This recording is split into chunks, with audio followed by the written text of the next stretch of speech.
हुनुहुन्छ त्रिशुली खबर टिभी। 24 घण्टा ताजा खबरको लागि हाम्रो च्यानललाई सब्स्क्राइब गर्नुहोला, नजिक रहेको बेल आइकन दबाई हामीसँग जोडिनुहोला। एसोसिएसन बारले बोलायो सल्लाहकारको बैठक, प्रधान न्यायाधीशको राजीनामा मागिँदै न्यायालयको तराजुमा प्रधान न्यायाधीश राजीनामा नै उत्तम विकल्प। नेकपा एमालेको पालिका अधिवेशन मंगलबार थापाथलीबाट केपी शर्मा ओलीले उद्घाटन गर्ने। माओवादीको एजेन्डाकै कारण नेपालमा ठूलठूला परिवर्तनहरू भई प्रचण्ड। सुदूरपश्चिम प्रदेशको इन्चार्ज हुने संकेत नदेखेपछि पदबाट लिखित राजीनामा दिने तयारीमा भीम रावल। एमालेमा मचियो हंगामा।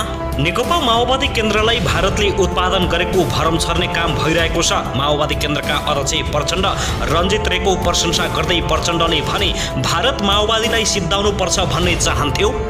एकाएक 2 दिन भित्रै 7000 भन्दा बढी माओवादी कार्यकर्ता नेकपा एमालेमा प्रवेश, प्रचण्डको होस उड्यो। निर्वाचन आयोगद्वारा माघमा राष्ट्रिय सभा निर्वाचन गर्न सरकारलाई सिफारिस। चुनावका लागि निर्वाचन आयोग तयारी अवस्थामा, प्रचण्डले गरे यति ठूलो घोषणा। अब एमालेसँग मिल्ने संकेत। अब हेर्नुहोस् पूरा समाचार। दर्शकबिन नमस्कार, तपाईहरुलाई हार्दिक स्वागत छ हाम्रो च्यानल त्रिशुली खबर टिभीमा। यदि हाम्रो च्यानललाई अहिलेसम्म सब्स्क्राइब गर्नु भएको छैन भने सब्स्क्राइब गरी नजिक रहेको बेल आइकन दबाई हामीसँग जोडिनुहोला। दर्शकबिन फेरि पनि हामी तपाईहरुमाझ अत्यन्तै महत्त्वपूर्ण खबरका साथ उपस्थित भइसकेका छौं। यो भिडियोलाई अन्तिमसम्म हेरी हामी साथ दिनुहोला। दर्शकबिन हाम्रो मेहनतको लागि एउटा सानो लाइक गर्न पनि नभुल्नुहोला। दर्शकबिन अब लागौं पहिलो खबरतर्फ। निर्वाचन आयोगले चुनावका लागि आफूलाई तयारी अवस्थामा राखेको छ। स्थानीय तह, प्रदेश र संघीय संसदको आगामी वर्ष चुनाव हुने पर्ने भएकाले आयोग तयारी अवस्थामा बसेको हो। प्रधानमन्त्री शेरबहादुर देउवालाई बालुवाटारमा भेटेर आयोगका पदाधिकारीले चुनावबारे परामर्श गरेका छन्। उनीहरूले जेठमा स्थानीय निकायको कार्यकाल सकिने, मङ्सिरमा प्रदेश र संघीय संसदको कार्यकाल सकिने बारे जानकारी पनि गराएका छन्। स्थानीय निकायको चुनावका लागि केही महिना पहिले सरकारले मिति तोकेर घोषणा गर्नुपर्ने बारे समेत आयोगका पदाधिकारीले जानकारी गराएको बुझिएको छ। आयोगका अध्यक्ष दिनेश कुमार थपलियाले आयोग चुनावका लागि पूर्व तयारीमा लागेको जानकारी दिएका छन्। यसैगरी राष्ट्रिय सभाको 20 सांसद पद रिक्त हुन लागेको जानकारी समेत आयोगले प्रधानमन्त्री देउवालाई जानकारी दिएको छ। 4 वर्ष कार्यकाल रहेकाहरूको पदावधि सकिन लागेकाले चुनावको मितिको सिफारिस समेत गरेको बुझिएको छ। मन्त्री परिषदले चुनावको मिति घोषणा गर्ने भएको छ। दर्शकबिन त्यसैगरी देशलाई न्याय दिने निकायको उच्चतम थलो सर्वोच्च अदालतमा यति बेलाको किचलो उचाइमा पुगेको छ। प्रधान न्यायाधीश चोलेन शमशेर जबरा विरुद्ध सर्वोच्च अदालतका 20 न्यायाधीश मध्ये 14 जना न्यायाधीश उभिएका छन्। प्रधान न्यायाधीश जबरा सर्वोच्चको नेतृत्व लिएबाटै नै विवादित बन्दै आइरहेका छन्। प्रधानमन्त्री केपी शर्मा ओलीले पहिलो पटक संसद विघटन गरेपछि भएको संसद पुनर्स्थापनाको निर्णयसँगै उनीमाथिको आक्रमण केही टरेको थियो।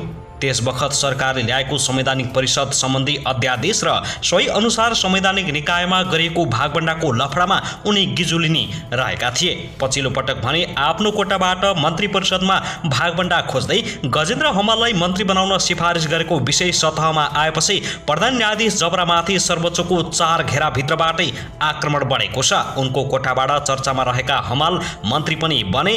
भलै हमालले आलोचना बढ्दै जाँदा उनी 2 दिनमै राजीनामा दिएका थिए। अहिले प्रधान न्यायाधीशको विपक्षमा न्यायाधीशहरू दीपक कुमार कार्की, मीरा खड्का, हरिकृष्ण कार्की, विशम्बर प्रसाद श्रेष्ठ, डा आनन्द मोहन भट्टराई, प्रकाश मान सिंहन राउत, बमबहादुर श्रेष्ठ, टङ्कबहादुर मोक्तान, प्रकाश कुमार ढुङ्गा, सुषमा लता माथिमा, कुमार रेग्मी, हरि फुयाल, मनोज कुमार शर्मा र नहकुल सुवेदी गरी 14 जना सांसद विपक्षमा उभिएका छन्। सर्वोच्चका 20 न्यायाधीशहरू मध्ये 14 जना अर्थात् बहुमत न्यायाधीश एकातिर र प्रधान न्यायाधीश सहित अन्य 5 जना न्यायाधीश अर्कातिर हुँदा न्यायालयको तराजु अर्कातिर कोल्टिएको छ। प्रधान न्यायाधीश जबरा विरुद्ध उठेको यो आवाज अदालतको मान र प्रतिष्ठामाथि प्रश्न उठ्दै गएपछि गरिमा जोगाउनकै लागि भएको वरिष्ठ अधिवक्ता दिनेश त्रिपाठीले बताएका छन्। सर्वोच्च अदालतको नेतृत्वमा रहँदा प्रधान न्यायाधीशज्यूले गैर न्यायिक आचरण देखाउनु भयो। संवैधानिक परिषद सम्बन्धी अध्यादेश ल्याउँदा पनि उहाँ विवादमा आउनुभयो। संवैधानिक नियुक्ति र मन्त्री नियुक्तिमा पनि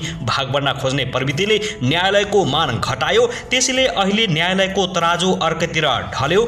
वरिष्ठ अधिवक्ता त्रिपाठीले भनेका छन्। प्रधान न्यायाधीश जबराका राजीनामाका विषयमा बाहिर जे जस्तो चर्चा परिचर्चा भए पनि राजनीतिक वृत्तमा भने उनको विषयमा हेर्दा मौन जस्तै देखिएको छ। सत्तारूढ गठबन्धनमा आबद्ध 5 दल र प्रमुख विपक्षीमा रहेको नेकपा एमाले समेतले हाल प्रधान न्यायाधीशको राजीनामाको विषयमाथि कुनै धारणा दिएको छैन। एमाले भागबण्डाको विषयमा भने विरोध जनाउँदै आइरहेको छ, तर भित्रभित्रै भने दलहरूले आफू निकटका न्यायाधीशहरूलाई प्रधान न्यायाधीशको पक्ष र विपक्षीमा प्रयोग गर्दै आइरहेका छन्। उनीहरू बाहिर भने यो व्यवहार देखाउन चाहिरहेका छन्। राजनीतिक नेतृत्व भन्छ यो विषयमा राजनीतिक दलहरू बोल्न चाहँदैनन्, अदालतको विषयमा हामी बोल्नु उपयुक्त पनि हुँदैन। दर्शकबिन त्यसैगरी नेकपा माओवादी केन्द्रका अध्यक्ष पुष्पकमल दाहाल प्रचण्डले नेपालमा एउटा शक्ति माओवादी भारतले उत्पादन गरेको शक्ति भएको भरम छरिरहेको आरोप लगाएका छन्। नेपालका लागि पूर्व भारतीय राजदूत रञ्जित रेको पुस्तक काठमाडौँ डिलेमा माथि बहस गर्दै उनले नेपाली समाजको एउटा तबकाले माओवादी भारतबाट सञ्चालित भएको भरम छरिरहेको आरोप लगाएका हुन्। उनले भने नेपालमा भारतद्वारा माओवादी उत्पादन भएको हो भन्ने भरम एउटा छ, एउटा तबकाले भरम पार्न धेरै बल गरेको छ, यो किताबमा होइन भन्ने कुरा प्रमाणित गर्नु भएको छ उनले भनेका छन्।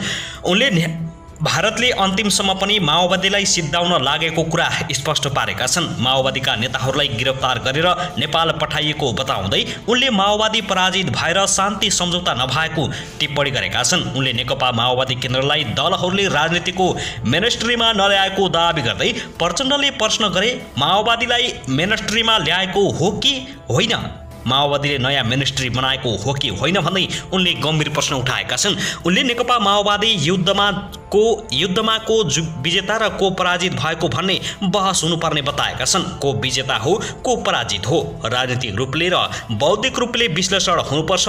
एक थरीले माओवादीलाई ठिक पारेर ल्याइयो भन्ठानेका छन् उनले भनेका छन्।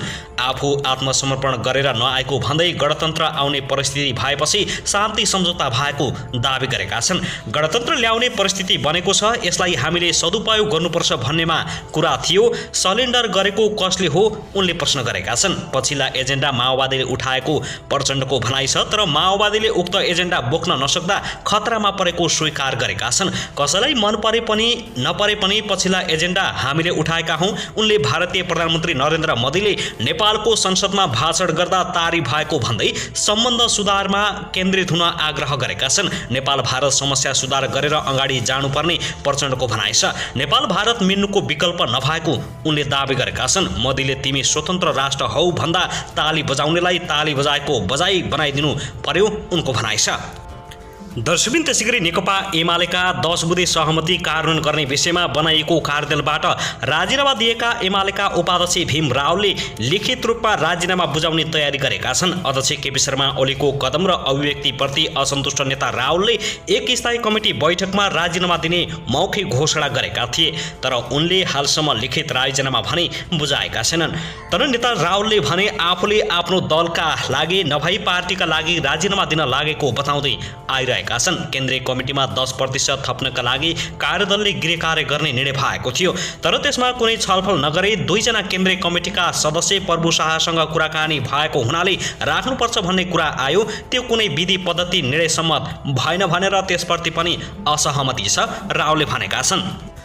दर्शकबिन त्यसैगरी नेकपा एमालेका अध्यक्ष केपी शर्मा ओलीले नेकपा माओवादी केन्द्रका अध्यक्ष पुष्पकमल दाहाल प्रचण्ड र नेकपा एकीकृत समाजवादी पार्टीका अध्यक्ष माधव कुमार नेपालले आगामी चुनाव नजित्ने ठकुवा गरेका छन्। हिजो आइतबार एमाले झापा जिल्ला कमिटीले आयोजना गरेको विरोध पार्टी प्रवेश कार्यक्रमलाई सम्बोधन गर्दै अध्यक्ष ओलीले आफूहरूले जिताइदिएको सांसद संख्या गनेर प्रचण्ड माधवले संसदमा फार्तेफुर्ती गरेको भन्दै उनीहरूले आगामी निर्वाचनमा नजित्ने दाबी गरेका हुन्। माधव नेपाल चुनाव नउठ्ने र समानुपातिकमा बस्ने जिकिर गर्दै अध्यक्ष ओलीले समानुपातिकमा पनि नेपालको मत नआउने तर्क गरेका छन्।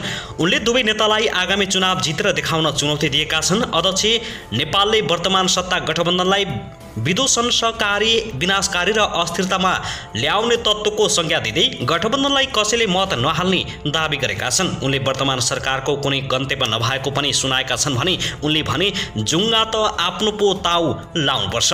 अर्काले टाँसिदिएको जुङ्गा हामीले टाँसिदिएका सांसद जुन फार्तीफुर्ती गर्दैछन् यतिजना भनेर होलान्, 20 जना 22 जना होलान्, त्यो हामीले टाँसिदिएको उनले बताएका छन्। प्रचण्डको फुर्ती हामीले जोगाइदिएको हो। प्रचण्डले अब जितेर देखाउन् त, अब जितेर देखाउन प्रचण्डले। माधव नेपाल अब चुनाव लड्छन्। तपाईहरूलाई बताइदिन्छु म, माधव नेपाल चुनाव कुनै हालतमा लड्दैनन्, समानुपातिकमा बस्छन्। आउला र खाउला भनेर त्यो हुनेवाला छैन, कुनै हुनेवाला छैन। मोर्चा भनेको त त्यो यति मान्छेमा मन्त्री हुनलाई त त्यस्तो मारामार भएर 3 महिना लाग्यो मन्त्री बनाउन। जनस्तरमा जाँदा यिनलाई मोर्चा बनाउन् कि मोर्चा हालुन् कि जेसुकै गरून्, कसले भोट दिन्छ भन्दै उनी आक्रोश भएका छन्।